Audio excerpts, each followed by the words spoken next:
Welcome back, deep divers. Today, we are going to tackle some fascinating stuff, early childhood development. Ooh, exciting. Yeah, so we're talking like 2 to 6-year-olds, right?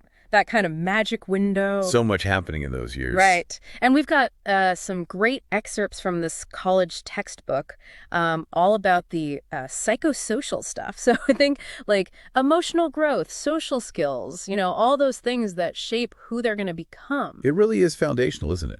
I mean, you think about their relationships, how they learn, their well-being. It all starts to take shape in those early years. Okay, so first up, we got to talk about those epic emotional swings. Like anyone who's spent time with a preschooler knows they've got these big feelings, right? And they haven't quite mastered the whole expressing them calmly thing. Yeah, definitely. Those tantrums. Exactly. But our textbook says the most important thing kids achieve in this age range, developmentally speaking, is something called emotion regulation. Which doesn't mean like, poof, no more tantrums. Oh, Right. It's more like they're gradually getting better at hitting the brakes on those outbursts, like learning to express themselves in a way that, makes more sense to us adults. I think we've all seen this, right? There's a big difference between a 2-year-old's meltdown and a 5-year-old who at least tries to use their words, even if they're still stomping their feet. Absolutely. You can see the progress. So it begs the question, how does this happen? How do they go from 0 to 60 and back down again, emotionally speaking? Right. So, like, what's the magic formula? Does it just, like, happen overnight? Well, it's kind of like a construction zone, Yeah. going on in their brains. You've got connections forming Right. between the limbic system, which is all about emotions, and the prefrontal cortex, the control center, basically.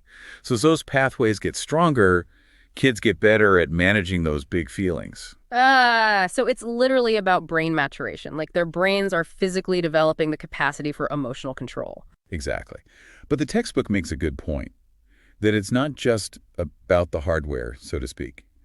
Learning and culture play a huge role, too. Like, how we express emotions isn't the same everywhere, right? Yeah. It's shaped by our families, our communities. That's like even something as basic as how we show anger or joy, that's not universal. It's learned. Right, exactly. So a kid's environment really impacts how they learn to handle those big feelings. Which makes you wonder, right? Maybe those terrible twos aren't so much about kids being terrible, but more about them just not having the tools yet to deal with all that emotion. It's an interesting way to look at it. And while they're figuring out that whole emotional landscape, they're also going through this inner conflict that psychologist Erik Erikson called initiative versus guilt. Okay, bring that down for me. Like, what does that look like for, say, a 4-year-old? Okay, so between 2 and 6, kids are all about initiative. They want to try everything, explore everything. Think of that kid who insists on pouring their own milk, even though it ends up everywhere. Oh, yeah, I know that kid. They're driven to do things, but then feel crushed when they don't succeed. It's this constant back and forth between wanting to be independent and then feeling guilty for not being, quote, good enough at it. Oh, I see that with my niece all the time. Like, she gets so frustrated when her drawings don't look like mine. And that's where it gets tricky, right? Because we need to understand the difference between guilt and shame.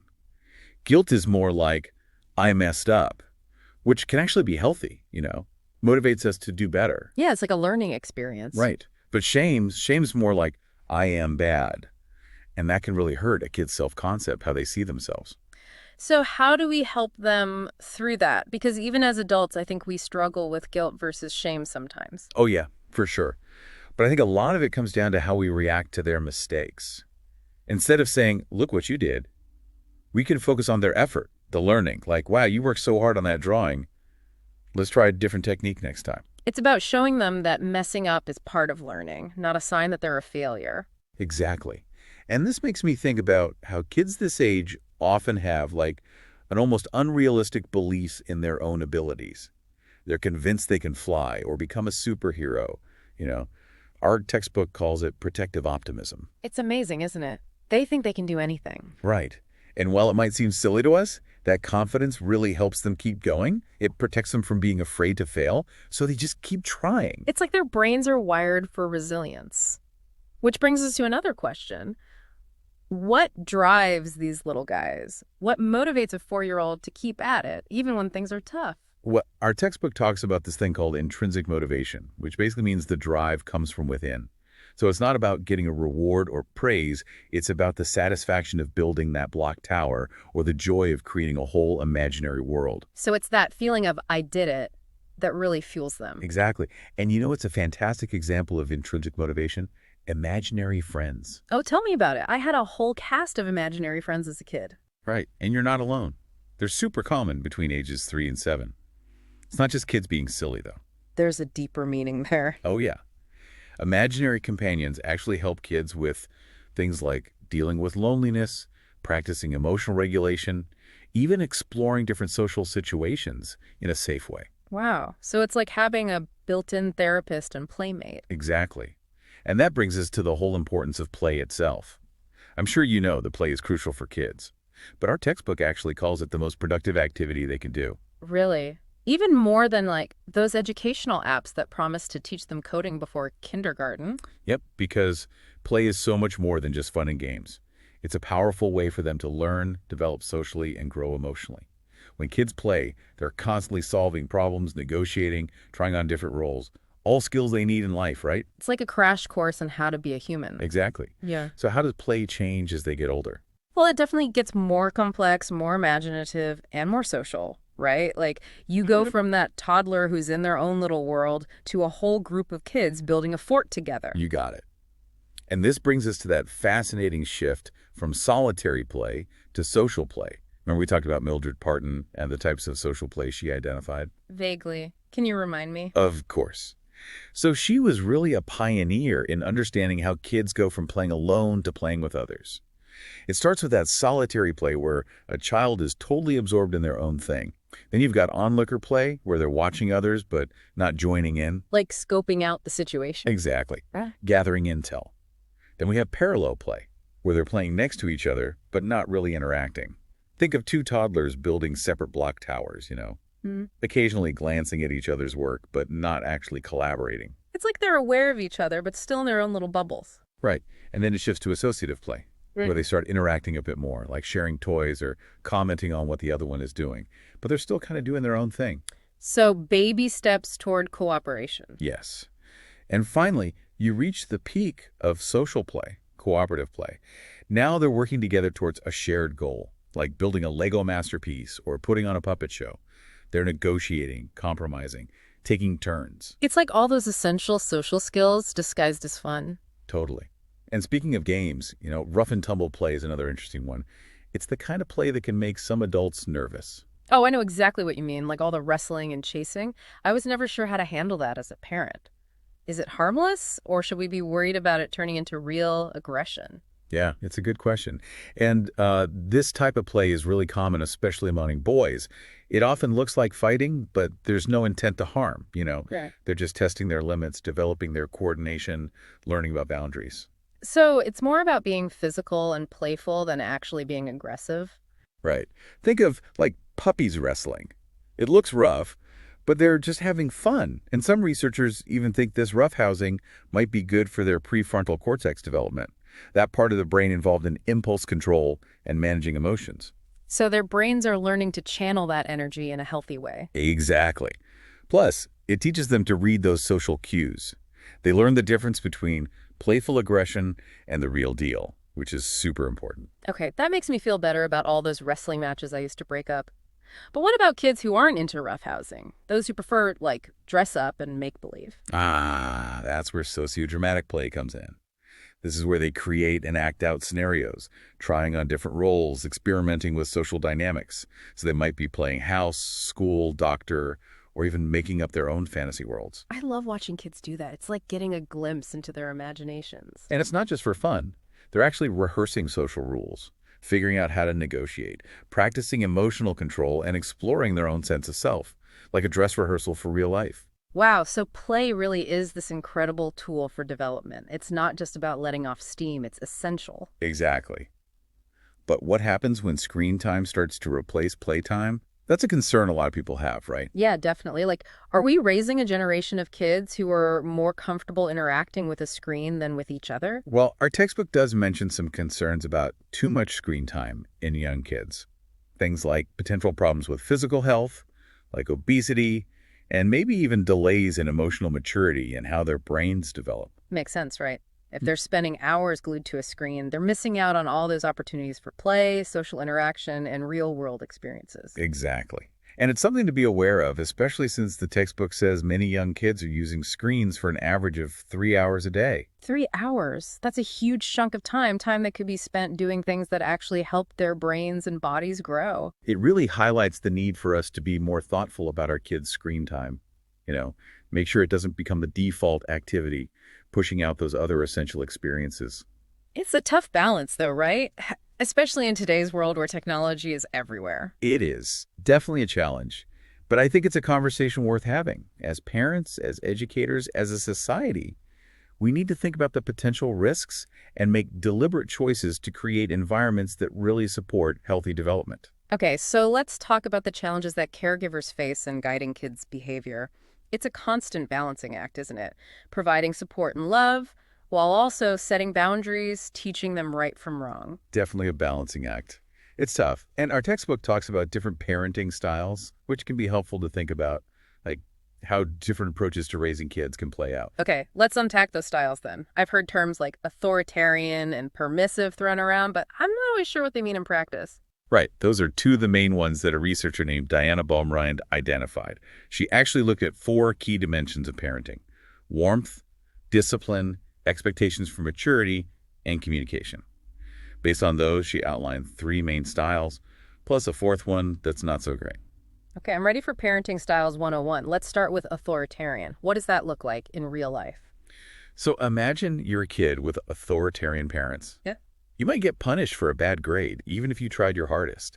It's all about obedience, not really about understanding your struggles or celebrating your effort. So it's like my way or the highway. Pretty much. Yeah. Authoritarian parents tend to be demanding and not very responsive to their kids' needs. Firm rules, unquestioning obedience. That's the name of the game. Sounds intense. Okay, what about permissive parenting? Is that the opposite? In a way, yeah, permissive parents are warm, nurturing, very communicative. But they don't do much discipline, guidance, or control. They try to avoid conflict and might give in to their kids just to keep things peaceful. So more like a friend than a parent. Exactly. Their priority is the child's happiness and self-expression. They don't want to upset their kids, so they avoid setting limits or consequences. But I'm guessing that approach can create its own problems, right? Like kids need some boundaries, don't they? Absolutely. It's great for kids to feel loved and accepted, but they also need structure and guidance to really thrive. Without those boundaries, they might have a harder time with self-control, managing their emotions, even making friends. It's like they're missing those important lessons about responsibility and accountability. Right. So then we have authoritative parenting, which is seen as the most balanced and effective approach. Okay, this is the one everyone says is the goal. Right, tell me more about it. Think of it like the sweet spot between authoritarian and permissive. Authoritative parents set clear limits and enforce rules, but they're also flexible and responsive to their kids' needs. They encourage open communication and even involve their kids in decision-making. So it's about setting boundaries, but with love and understanding. Exactly. It's about finding that balance between control and giving them space to be themselves. Yes. They give choices within those boundaries, which helps kids develop a sense of responsibility and independence. Sounds like the ideal. But I'm sure it's not easy to always hit that perfect balance, right? No, it takes effort. But the textbook really emphasizes how this authoritative style leads to the best outcomes for kids. They tend to be more successful, better at expressing themselves, happier with who they are, and more generous with others. Wow, it's like those early parenting experiences set the stage for how they navigate the world. For sure. And the textbook mentions a 4th style, which is neglectful or uninvolved parenting. It's a little different because it's marked by a lack of involvement, both emotionally and practically. Oh, that sounds rough. Yeah, it is. Neglectful parents are basically indifferent toward their children, not really aware of what's going on in their lives. They don't offer much emotional support, guidance, or structure at all. Yeah. And it's really sad because the style is linked to all sorts of negative outcomes for kids. It's heartbreaking to think about. Those early years are so important, and it makes sense that not having that love and support would have lasting effects. Absolutely. And this leads us to the whole debate about discipline. It's such an important part of parenting, but there's no one-size-fits-all answer. Different parenting styles often use different approaches. All right, let's dive into that. I know physical punishment is a controversial one. Our textbook mentions that people have different opinions about whether it works and whether it's harmful. Right, and it's a really complex issue. While some people think physical punishment like spanking is harmless or even necessary, There's more and more research suggesting that's not the case. So what does the research tell us? What are the potential downsides of physical punishment? Well, it seems like while it might get immediate obedience, like the kid stops doing the behavior in that moment, it's also been linked to higher chances of aggression, bullying, delinquency, even abusive behavior later on, like a quick fix with long-term negative consequences. So it doesn't really teach the child anything about right and wrong. It just makes them afraid of getting punished. You got it. And it's not just about future behavior either. Physical punishment has also been linked to a delay in developing theory of mind. Oh, right. Can you remind me what theory of mind is all about? It's basically the ability to understand that other people have their own thoughts and feelings, their own perspective on things. And it's crucial for empathy, for healthy relationships. Right, like being able to put yourself in someone else's shoes. Exactly. And it seems that physical punishment can actually hinder that ability. So instead of learning to understand others, they're focused on protecting themselves and avoiding getting hurt. Yeah, it's kind of a self-preservation mode, which really emphasizes how important it is to create an environment where kids feel safe to explore their emotions, make mistakes, and learn from them, all without being afraid of harsh punishment. It's about guiding them towards understanding, not just controlling their behavior. So if physical punishment isn't the answer, what are some better ways to approach discipline? That's a great question, and it deserves a whole deep dive on its own. But for now, I think the most important thing to remember is that discipline should be about teaching and guiding, not punishing and controlling. It's about helping them develop self-control and a sense of responsibility for their actions. Sounds like it takes a lot of patience. It does. It really does. Now, there's another discipline technique that our textbook talks about, psychological control. Okay, that sounds kind of scary. What's that all about? Well, it involves things like threatening to withdraw love and support, or making a child feel guilty to manipulate their behavior. So instead of hitting, it's using emotional manipulation. That seems pretty damaging too. Yeah, it can be. And research has shown that it can have some pretty negative effects. Kids who experience this might struggle in school, be less creative, have trouble making friends, and they might even be more prone to what's called relational aggression, which is basically harming others by using relationships as weapons, so to speak. So it kind of backfires, right? Instead of learning to be kind and compassionate, they might learn to use relationships to hurt others. It's a good point. It really highlights how important it is to treat children with respect, even when we're trying to teach them right from wrong. Okay, so we've talked about physical punishment and psychological control, which both seem like bad ideas. What about timeouts? Are those effective? Timeouts are tricky because the research on them is mixed. For some kids, in some cultures, taking a few minutes to sit alone can be helpful to calm down and reflect. But for others, it just makes them angrier without actually changing their behavior. So no guarantees that a timeout will actually lead to learning or better behavior. Right. Plus, it depends on how they're used. If it feels like shame or isolation to the child, it can be counterproductive. So it's not just the technique, it's the intention and the context too. Exactly. The key takeaway is to approach discipline as teaching and guiding, not just punishing. Makes sense. So no one-size-fits-all approach to discipline. It's about being mindful, informed, and responsive to each child's needs. That's it. And remembering that discipline is about helping kids learn and grow, not about controlling them or making them afraid of us. Well said. Now, I want to shift gears a little and talk about how kids develop their understanding of morality, right and wrong. We touched on empathy and prosocial behavior, but how do they actually learn those values? Where does that come from? It is fascinating, isn't it? It seems to be a mix of nature and nurture. Research suggests they're born with some intuitive sense of fairness and empathy. They can tell when something's unfair, even if they can't explain why. So it's like they have this basic moral compass built in, but it needs to be calibrated by their experiences. Perfect analogy. They learn about right and wrong by watching what adults do, listening to stories, and internalizing the values of their family and community. Like those early lessons about sharing, taking turns, not hitting. They seem simple, but they lay the foundation for a deeper understanding of morality later on. So it's not just about telling them what's right and wrong, but showing them through our own actions. Exactly.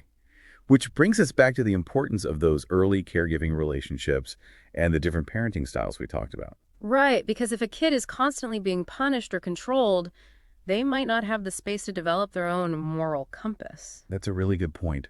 It highlights how important it is to create a nurturing environment where they feel safe to explore their emotions, make mistakes, and learn from those mistakes, It's about giving them the tools to develop into good people. Exactly. It's about helping them become kind, compassionate, and responsible human beings, which is, I think, what we all want for the kids in our lives, right? For sure.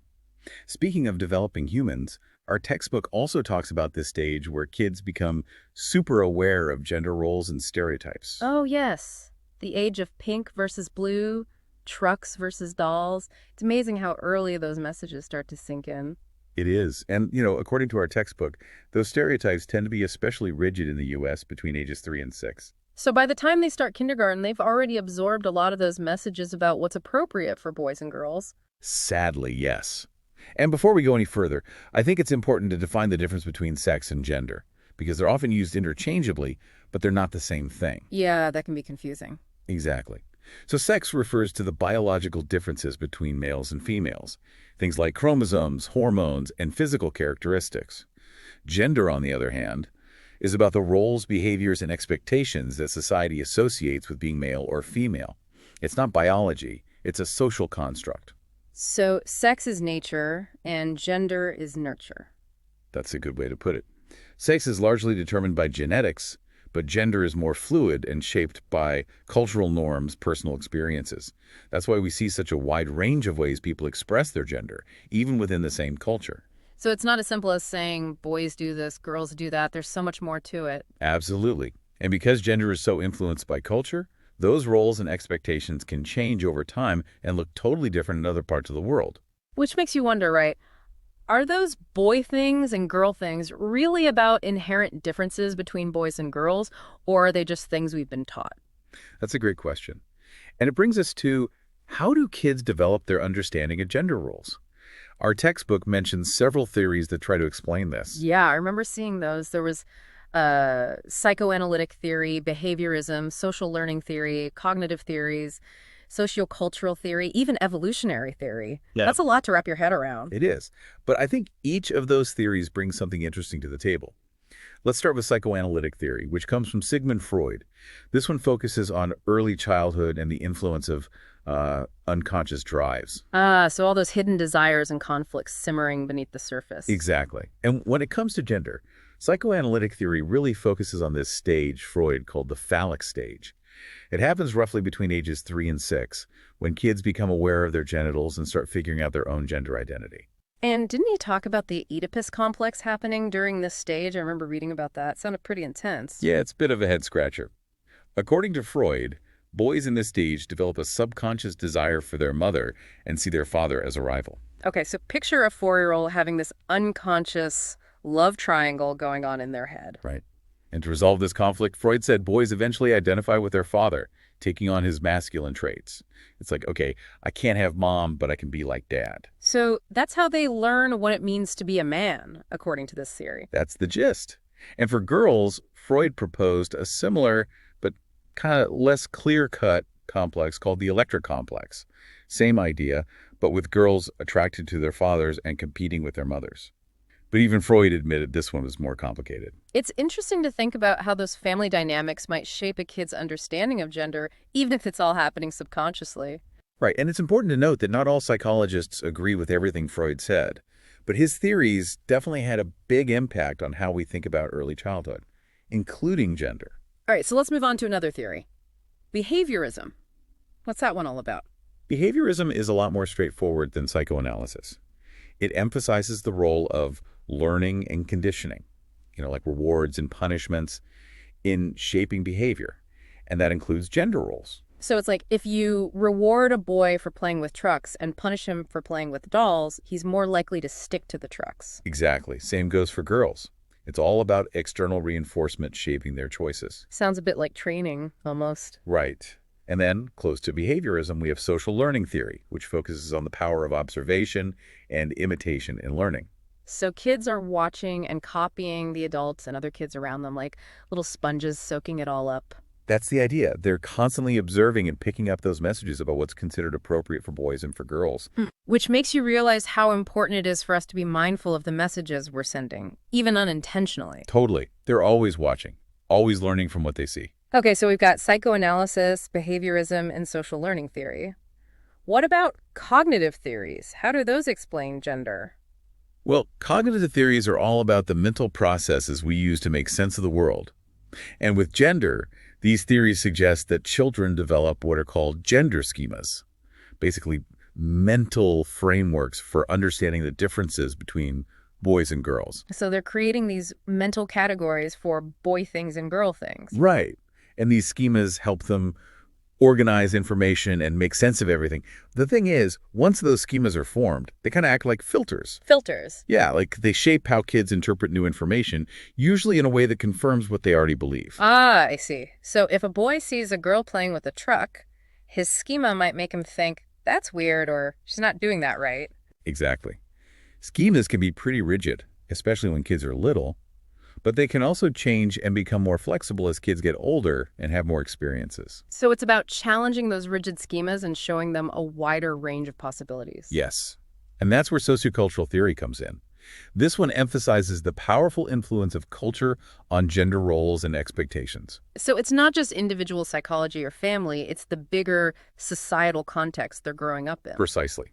For example, some cultures expect girls to be nurturing and submissive, while boys are encouraged to be assertive and independent.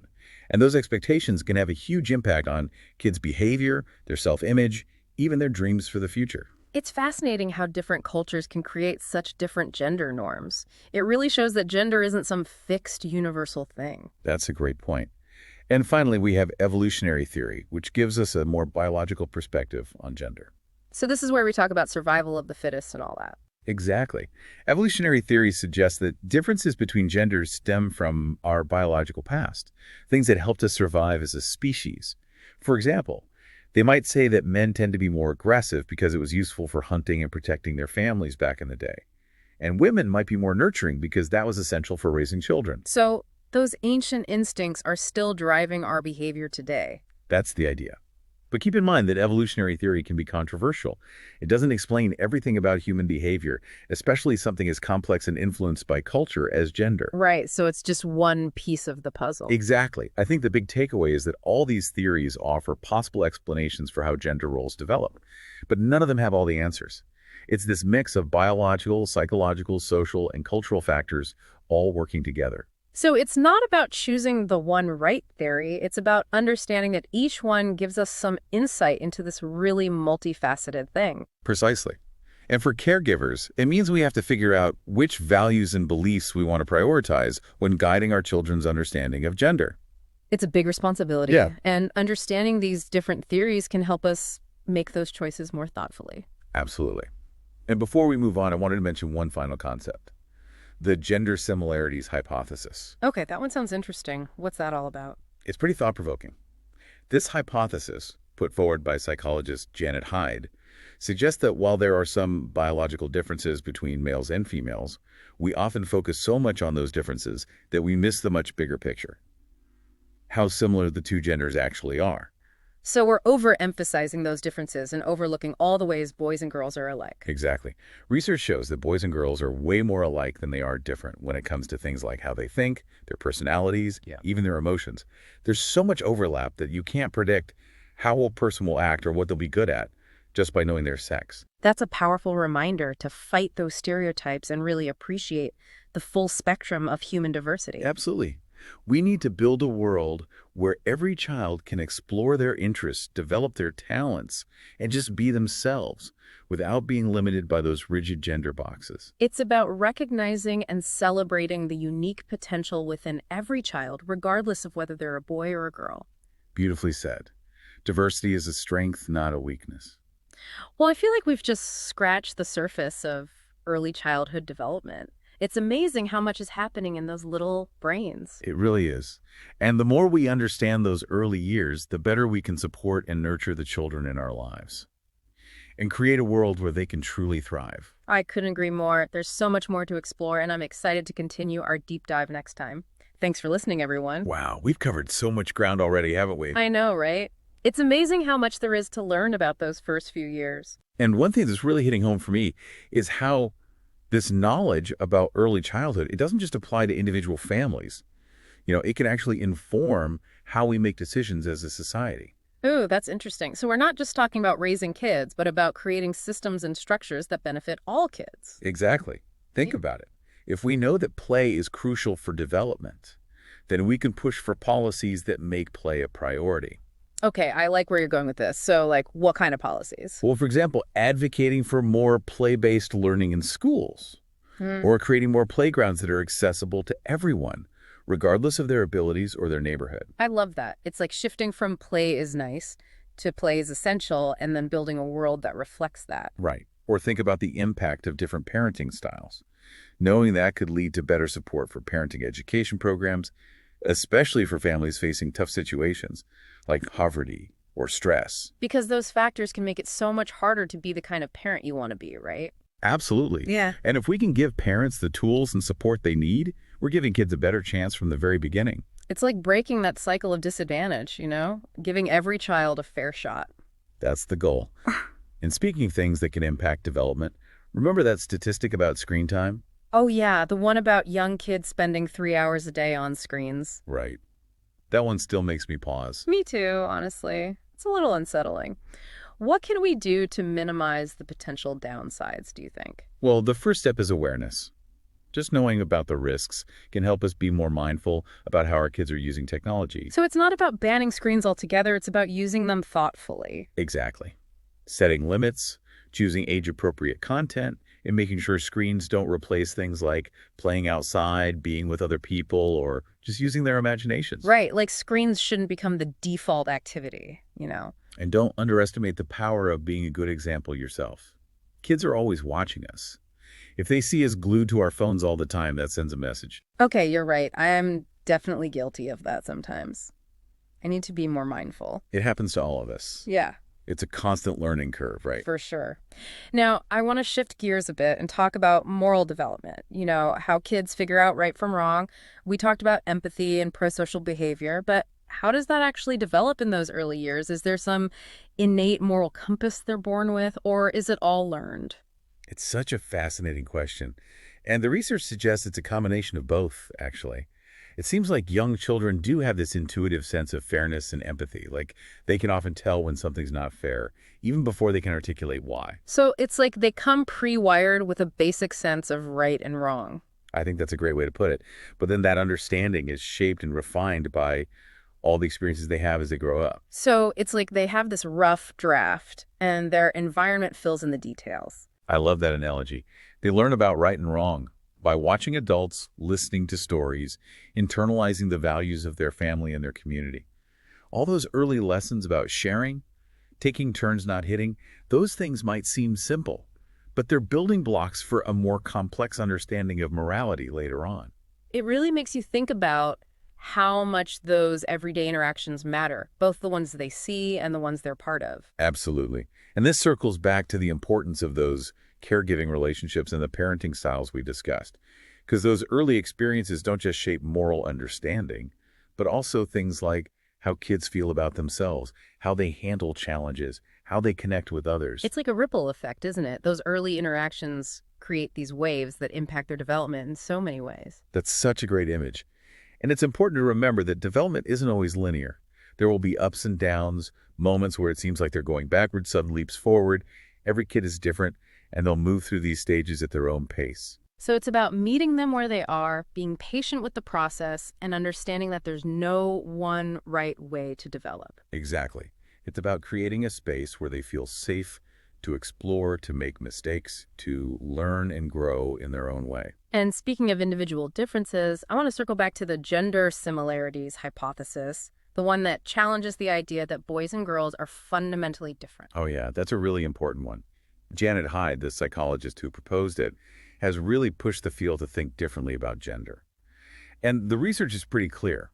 While there are some statistically significant differences between males and females, they're often much smaller than we might assume. So it's not that there are no differences, but we might be making too big a deal out of them. Right. And what's even more important, those small average differences don't tell us anything about individual boys and girls. There's so much overlap between the genders that you can't predict how someone will be just because they're male or female. It's such a good reminder to resist those stereotypes and appreciate how diverse people are. Absolutely. Yeah. We need to create a world where kids feel free to explore their interests and express themselves authentically without being boxed in by those rigid gender expectations. It's about recognizing and celebrating the unique potential in every single child.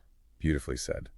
And remembering that diversity makes us stronger, not weaker. Now, as we wrap up this part of our conversation, I'm curious to hear your thoughts on what concrete steps we can take, to make things more equitable for all kids, regardless of their gender. How do we move beyond those limiting stereotypes and create environments where everyone feels empowered? That's a crucial question.